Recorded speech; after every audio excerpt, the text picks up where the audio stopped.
Welcome back to our channel, where we share updates and untold stories about Catherine, Princess of Wales, and her royal family. Today, we bring you some news. Camilla was left speechless by Princess Anne's secret warning to King Charles. Princess Anne's letter to King Charles has reverberated around Buckingham Palace and resonated with millions who observe the British monarchy, like a screenplay from a contemporary royal tragedy. With the measured composure of an experienced stateswoman and the fervor of one at her breaking point, Princess Anne has, for the first time in public records, articulated her profound criticisms and entrenched apprehensions over the trajectory of the monarchy. As enduring traditions are contested and contemporary values strain royal etiquette, her disclosures are poised to transform the narrative of a historically entrenched institution, a leader under examination. Princess Anne's letter starts with a scathing critique of King Charles's leadership approach, which she considers too idealistic and unsuitable for contemporary situations. In contrast to the famous composure and controlled demeanor of Queen Elizabeth, whose reign exemplified responsibility and restraint, King Charles is depicted as an individual with vast dreams and ambitious desires. However, as Princess Anne fervently contends, these attributes have not resulted in the decisive measures necessary to steer through the tumultuous waters of contemporary administration. In a tone that is both pragmatic and emotionally intense, she admonishes her brother for his evident incapacity to confront pressing matters directly. In an era where every choice is scrutinized, your inclination towards the visionary has allowed time-sensitive issues to fester unnoticed, she asserts, indicating that King Charles's hesitance to directly address familial disputes and, by extension, public controversies may undermine the fundamental trust in the monarchy. Tradition versus modernity, conflict of protocol. Princess Anne's challenge against the new order suggested by King Charles is as spectacular. As a steadfast protector of royal tradition, she condemns what she perceives as a reckless disregard for established conventions. To her, the rituals and traditions that characterize the monarchy are not remnants of a past age, but the essential essence of an institution that engenders respect and stability. She scrutinizes King Charles's ambitious initiatives to reform the royal family, a strategy intended to modernize the monarchy, but, in her opinion, jeopardizes the allegiance of the long-standing traditionalists who have upheld the throne for generations. By violating the revered principles that have directed us for generations, you jeopardize not only our legacy, but also the confidence that the populace has bestowed upon us, she cautions. According to her, these alterations are not only superficial, but also indicate a significant transformation in the monarchy's self-perception and societal function. The contentious ascendancy of Camilla.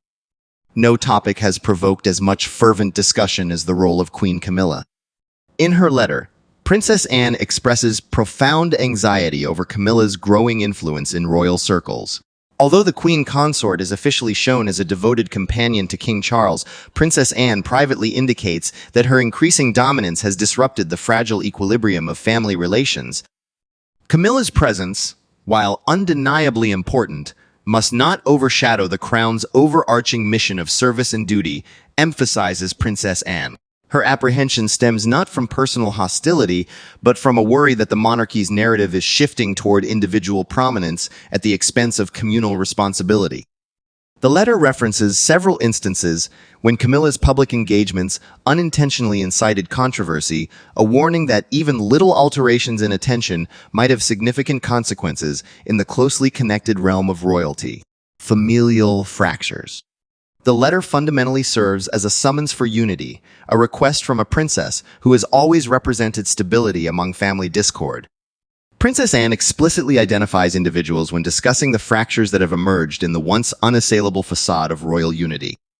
A series of frank remarks reveals tensions among family members, particularly the differing perspectives of Prince Harry and Prince William. Princess Anne's exasperation is evident when she articulates the widening rift among the family. A perilous chasm exists, wherein the quest for personal image appears to eclipse the nobler obligation of duty, she expresses with regret. Her remarks are not just aimed at King Charles, but serve as a more comprehensive condemnation of a system that, in her opinion, has lost its fundamental purpose. She believes that the monarchy's existence hinges on a restoration of a collective sense of purpose and accountability. The Prince Andrew conundrum. A particularly incendiary portion of the letter pertains to Prince Andrew, an individual whose name has become emblematic of scandal and controversy. Princess Anne offers unreserved criticism over her brother's management of this enduring problem. She believes that Prince Andrew's ongoing connection to detrimental situations is a burden for the royal family, and King Charles's hesitance to adopt a decisive position exacerbates the issue. Each day that elapses without decisive action inflicts irreparable damage on our family's reputation, she articulates. Her statements address the core of an issue that has divided both the royal family and popular sentiment. By neglecting to address the matter directly, King Charles risks being considered indecisive or reluctant to hold his relatives accountable, a blunder that might echo throughout royal history. A personal lament, experiencing neglect. Amidst the public conflicts and political discourses exists a very intimate revelation from Princess Anne. Despite her unwavering dedication and tireless work ethic, Princess Anne reveals a persistent sense of marginalization within the royal hierarchy. For decades, her commitment to her responsibilities has garnered her recognition in private. However, she expresses regret that her contributions are always eclipsed by the more ostentatious achievements of her siblings. I have devoted myself entirely to this family and our nation, yet my contributions are frequently diminished to a mere footnote in the overarching narrative of our dynasty, she confides. This unrefined display of displeasure transcends personal grievance. It serves as a plea for a more fair recognition of service, a reminder that the foundation of the monarchy is constructed upon the labor and commitment of those who choose duty above want. Financial accountability in challenging periods. In the midst of personal and political critiques, Princess Anne also addresses money issues. In a period characterized by economic instability and public examination, she interrogates King Charles's proclivity for extravagant expenditures. She stresses the need for budgetary austerity in a tone that blends pragmatism and moral rage. Extravagance during periods of adversity is not only incongruent with our nation's reality, but also jeopardizes our connection with those we are intended to assist, she cautions. Her advocacy for humility transcends simple appearance. It serves as a pragmatic appeal to maintain the royal family's connection with the populace that sustains it. She believes that each unaccountable pound spent undermines the faith that the British people have in the institution. The Prince Harry and Meghan dilemma. Princess Anne meticulously analyzes the contentious repercussions of Prince Harry and Meghan Markle's exit. King Charles has tried to address this sensitive issue diplomatically, while Princess Anne maintains a steadfast position. She saw the couple's public criticisms and ensuing media narratives as a deleterious influence that could cause enduring harm to the monarchy's reputation. Permitting dissent to remain unchallenged is equivalent to undermining the fundamental principles of our family, she asserts. For Princess Anne, this issue transcends personal betrayal and pertains to national significance. Her emphasis on creating definitive, rigid limits serves as both a protective strategy for the institution and a request to preserve the heritage of the monarchy against the advancing influence of contemporary celebrity culture. Establishing her position in a transforming monarchy. Amidst these extensive comments, Princess Anne's letter serves as a monument to her sense of purpose. For an extended period, she has been satisfied to operate in the periphery of more notable individuals. Today, she proclaims her vision for the monarchy's future. Rooted in a legacy of devotion and responsibility, she presents herself as a stabilizing influence, a tangible representation of the ideals that once characterized the monarchy. I advocate not for personal acclaim, but for the lasting resilience of our institution, she asserts. Her remarks resonate with the resolve of a woman who has devoted her life to her country's service and now insists that her contributions be acknowledged as essential. She believes the monarchy's survival relies not on fleeting fads or temporary figures, but on a resolute dedication to the ideals of responsibility, humility, and service. Repairing tangled relationships with the upcoming generation. The remarks on King Charles's relationships with his sons are equally divisive, especially the tense relationship with Prince Harry and the differing dynamics with Prince William. Princess Anne expresses fear that unresolved family discord may jeopardize the monarchy's future. The divisions within our family are not simply personal issues. They are fissures in the veneer of a respected institution, she cautions. Her demand for reconciliation serves both as a strategic need and an emotional entreaty. By imploring King Charles to repair these relationships, she is confronting a personal grievance and articulating a more extensive commentary on the need for cohesion under persistent public scrutiny. Princess Anne considers the restoration of these bonds essential for the monarchy's endurance at a time characterized by rapid social and cultural change.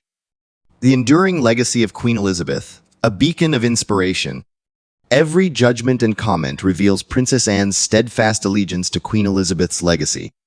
The letter consistently references the late Queen's impact as the epitome of leadership, characterized by responsibility, dignity, and moderation. Her reign exemplified exemplary governance, Princess Anne asserts, encouraging King Charles to contemplate the Queen's lasting legacy as he carves his trajectory. Princess Anne does not make this comparison lightly. Princess Anne underscores her belief that the resilience of the monarchy stems from its historical continuity by citing the Queen's example. This sentiment serves as a nuanced but potent reminder that the principles that formerly directed the crown integrity, prudence, and unwavering duty must be reinstated for the institution to endure contemporary challenges. A reevaluation of crisis management. In a culture where media scrutiny amplifies every error, the royal family's response to controversy can either strengthen or undermine its reputation.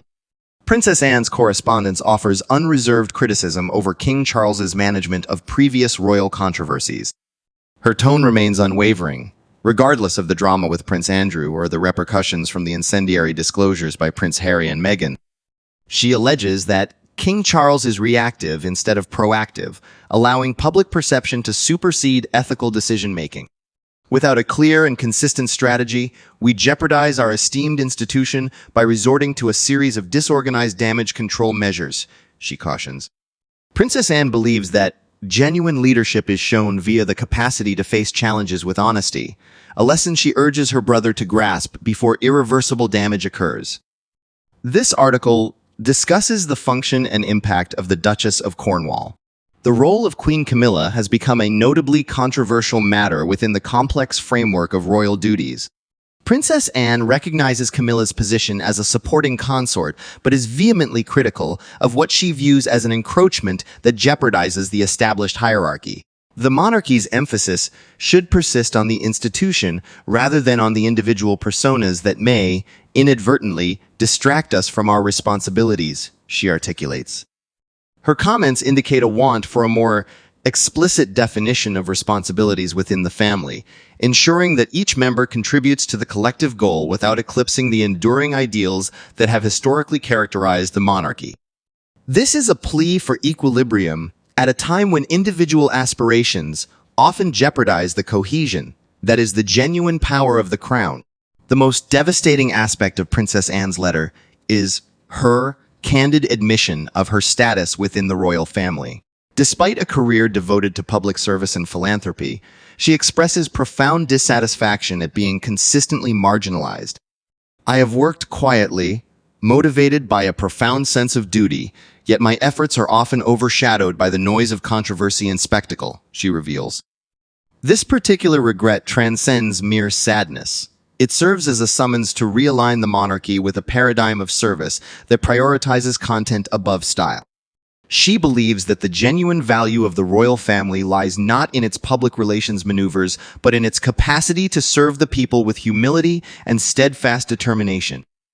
Envisioning the future of the monarchy.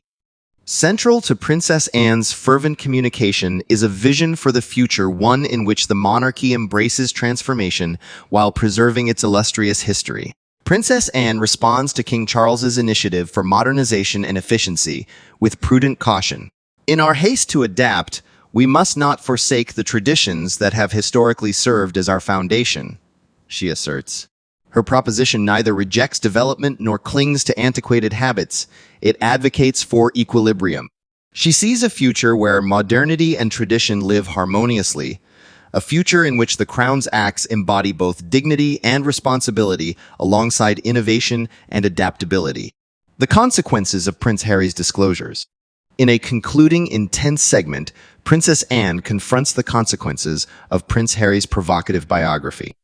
She denounces the way the disclosures have exacerbated strife within the royal family, attributing to King Charles a lackluster reaction that has only intensified additional criticism. "This is a clarion call. Our silence in the presence of betrayal undermines us," she asserts, advocating for a prompt and resolute reaction that reinforces the monarchy's dedication to its fundamental values. Her comments serve as both a caution and a call to action, a mandate for the family to unite, to mitigate the divisive influences of contemporary media on an institution already encumbered by its heritage. A conclusive appeal for cohesion and integrity. In the last sentences of her letter, Princess Anne's tone transitions from criticism to a sincere appeal for togetherness. She reveals that, despite their disagreements, the monarchy's survival depends on its members' capacity to unite against change and hardship. "Our strength lies not in the grandeur of our titles, but in the cohesion of our purpose," she asserts, imploring King Charles and the whole family to adopt a shared vision grounded in responsibility, humility, and the lasting legacy of their predecessors. Her plea serves as both an appeal and a challenge to set aside personal grudges, to commemorate Queen Elizabeth by upholding the ideas that characterized a golden age, and to create a trajectory that respects the past while confidently advancing into the future. The book is titled The Burden of a Heritage. As the country contemplates the implications of Princess Anne's letter, significant issues arise. Is the contemporary approach to monarchy eroding the traditions that have historically fostered loyalty and respect?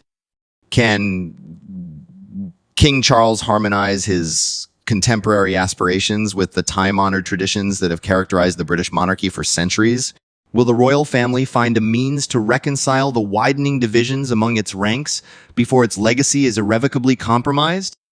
Princess Anne's statements resonate across history, a poignant affirmation that truth, regardless of its discomfort, must be spoken for development to occur. Her letter serves not just as a critique of contemporary customs, but also as an impassioned appeal to return to an era when the monarchy was characterized primarily by duty. A new chapter approaches. Following these findings, the future of the British monarchy is uncertain. Princess Anne's letter, characterized by its profound emotional intensity and unwavering candor, compels King Charles and the whole institution to choose a course that respects its illustrious history while addressing the unavoidable exigencies of a swiftly changing world. The present is a pivotal moment when tradition and modernity must converge to provide a country that seeks from its royals not just ceremonial grandeur, but also resolute leadership during challenging times. Princess Anne's statements resonate beyond the palace, highlighting a crucial truth. Although honesty may be painful, it is only by confronting our shortcomings and anxieties that we may aspire to create a future worthy of our legacy. The royal family and the country await King Charles's answer, anticipating his vision for a unified future that reconciles the past with the potential of tomorrow. This pivotal moment in royal history transcends mere scandal and dissent. It serves as a clarion call for a more principled and cohesive monarchy, one that endures not through ostentatious displays or grandiloquent rhetoric, but through unwavering adherence to the values that have characterized it for centuries. Thank you for watching the video. Please let us know your thoughts, and goodbye for now.